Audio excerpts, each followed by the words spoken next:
출산하고 나면 보통 이런 생각부터 하시죠? 아기는 조리원에 있으니까 집에 올 때쯤 준비하면 되겠지. 근데 막상 아기가 집에 오는 날이 되면 해야 할 일은 산더미처럼 쌓이고 하나라도 빠지면 집안은 바로 아수라장이 됩니다. 저는 2명의 아이를 키우는 아빠입니다. 첫째 때는 솔직히 아무것도 몰랐어요. 출생신고부터 지원금 신청, 용품 세탁, 집 세팅까지 그때그때 검색하면서 쫓아가다 보니 이걸 왜 미리 안 했지? 이 생각만 계속 들더라고요. 오늘은 아내가 조리원에 있는 동안 남편이 꼭 해야 할 일들을 제가 겪은 경험을 바탕으로 정리해 보았습니다. 아내가 조리원에 가 있는 시간을 잘 활용하셔서 남편이 미리 잘 준비하면 부부의 육아가 훨씬 더 편해집니다. 꼭 미리 챙겨보세요. 출산 직후에 가장 중요한 건 무엇을 해야 하는지를 먼저 정리하는 겁니다. 순서 없이 움직이면 시간만 계속 쓰거든요. 제가 가장 먼저 했던 건 출생신고입니다. 이걸 먼저 해두면 지원금이나 각종 감면 신청까지 뒤에 할 일들이 자연스럽게 연결됩니다. 출산 후 며칠 동안은 집안일보다 먼저 출생신고, 지원금 신청을 미리 해두시는 걸 추천드립니다. 지금부터 하나씩 짚어볼게요. 준비물은 생각보다 간단합니다. 병원에서 발급받은 출생증명서, 신분증, 그리고 아기 이름과 한자 이름, 이 4가지만 있으면 됩니다. 인터넷으로도 신청은 가능한데 저는 동사무소에 직접 가시는 걸 추천드립니다. 왜냐면 거기 계신 주무관이 제가 살고 있는 지자체에 주는 혜택까지 한꺼번에 같이 정리를 해서 안내를 해주셨거든요. 언제 어디서 어떻게 지원금 혜택을 받을 수 있고 신청 방법은 어떻게 되는지 정리해서 알려주신 게 많은 도움이 되었습니다. 출생신고서 작성하면서 가장 막히는 부분이 부모의 본관, 그리고 등록기준지인데요. 이거는 대부분 기억을 못하세요. 그래서 본적이 포함된 등본이나 가족관계증명서를 미어 떼어 가시는 걸 추천드립니다. 없어도 동사무소에서 바로 발급은 되는데 미리 준비해 가시면 훨씬 더 수월합니다.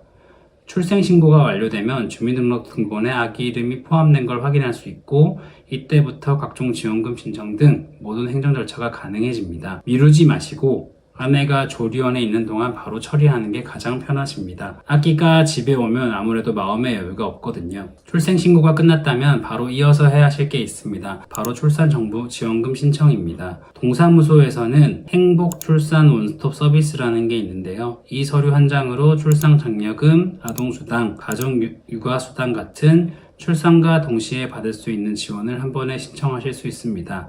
여기서 중요한 포인트는 정부에서 주는 혜택 말고 지금 살고 계신 시, 군, 구 등 지자체에서 주는 혜택도 꼭 따로 확인하셔야 합니다. 저는 인터넷 기사 검색을 통해서 제가 살고 있는 지역구 플러스 출산혜택 또는 지역구 플러스 출산지원금 이렇게 검색하고 기사를 통해 추가적인 혜택이 있다는 걸 알게 되었습니다. 또 다른 방법은 지금 살고 계시는 지역구 보건소에 전화하셔서 출산 혜택이 어떤 것이 있는지 문의하시면 보통 자세하게 안내해 주십니다.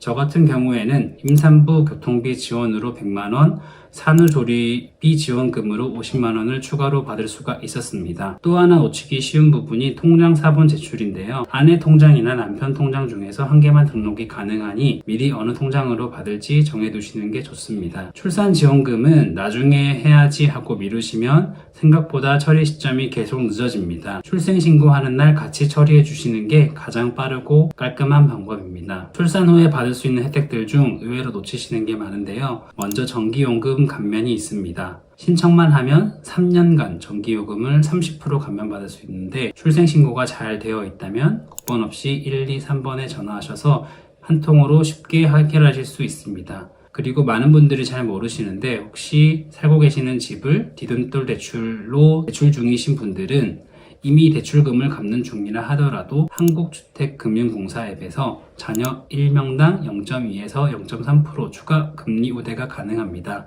이것도 꼭 하셔야 하는데 출생신고가 끝나셔야 신청이 가능합니다. 대출 금액에 따라 다르긴 한데 월 이자 부담이 꽤 줄어들거든요.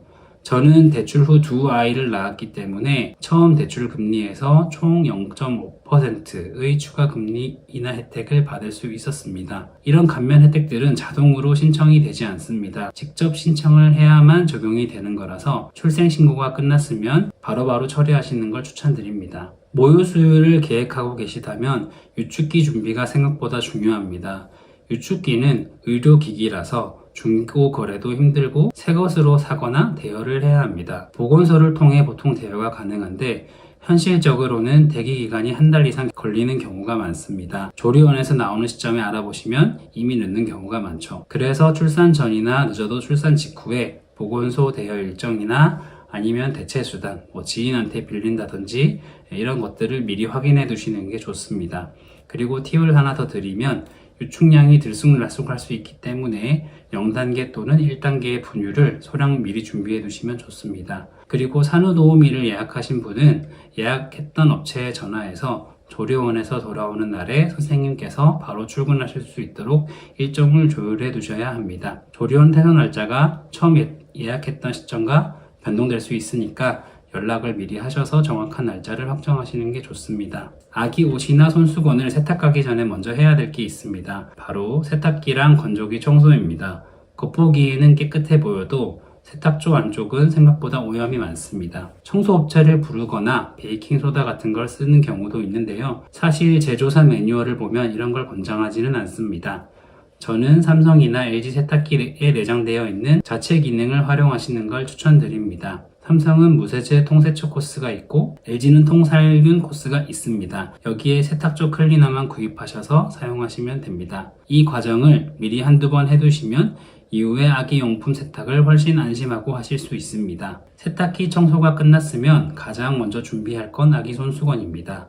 아기 손수건은 바로 많이 쓰는 물건이니까 여러 번 세탁하셔도 좋습니다.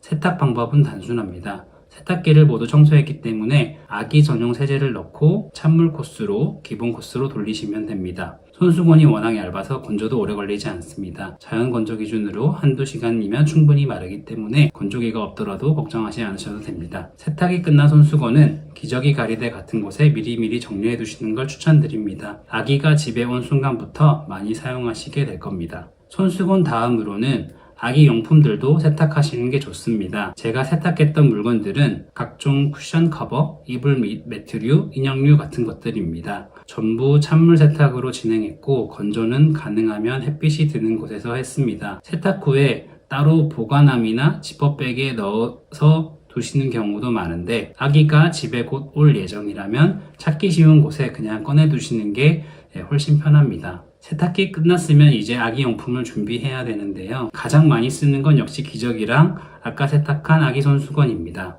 언제든 바로 꺼내 쓸 수 있는 곳에 두시는 게 좋습니다. 저는 기저귀 가리대에 가장 많이 쓰는 물건들을 비치해 두었습니다. 추가로 젖병, 전용 목욕용품이랑 물티슈도 필요합니다. 아기가 자고, 싸고, 씻는 데 필요한 것들이니 미리 어떤 걸 쓰실지 와이프분과 골라두시면 좋습니다. 그리고 신생아 아기띠, 소독기나 분유포트, 아기 매트, 역류 방지 쿠션 등 육아용품은 엄청 다양한데 모든 것이 필수는 아닙니다. 물론 활용하기에 따라서 잘 쓰면 육아의 질이 훨씬 더 올라가는 아이템들도 많이 있습니다. 나중에 제가 잘 썼던 육아용품에 대해서도 따로 영상을 만들어 올려보도록 하겠습니다. 마지막으로 집안 전체를 한 번 더 정리해야 되는데요. 아기 침대, 기저귀 가리대, 그리고 아기 욕조, 비데, 카시트와 같이 설치가 필요한 것들은 꼭 아내가 조리원에 있는 동안 미리 설치를 끝내두세요. 아기가 집에 온 이후에는 이런 정교한 작업들을 하기가 쉽지 않습니다. 안 그래도 익숙하지 않은데 막상 쓰려 할 때 설치가 안 되면 정말 해먹습니다. 남편분들은 설치 방법 미리 잘 보시고 미리 설치해 두세요. 보통은 용품별로 유튜브를 확인하시면 자세한 설치 방법은 영상으로 확인하실 수 있습니다. 출산 후에 느낀 건 정보가 없어서 힘든 게 아니라 정리된 정보가 없어서 더 힘들더라고요. 출생신고나 지원금 신청, 생활준비 같은 거 하나하나는 어렵지 않은데 순서와 타이밍을 모르면 괜히 시간만 쓰게 되거든요. 이 채널에서는 제가 두 아이를 키우면서 직접 찾아보고 겪어본 것 중 실제로 도움이 됐던 정보들을 정리해 드리려고 합니다. 출산을 앞두고 계시거나 이미 육아를 시작하신 분들이라면 정말 딱 필요한 순간에 바로 참고하실 수 있도록 실용적인 내용 위주로 다룰 생각입니다. 도움이 되셨다면 구독과 좋아요를 눌러주시면 다음 영상을 준비하는 데 큰 힘이 됩니다. 앞으로도 알고 계시면 훨씬 더 편해지는 육아 계속해서 알려드리겠습니다. 감사합니다.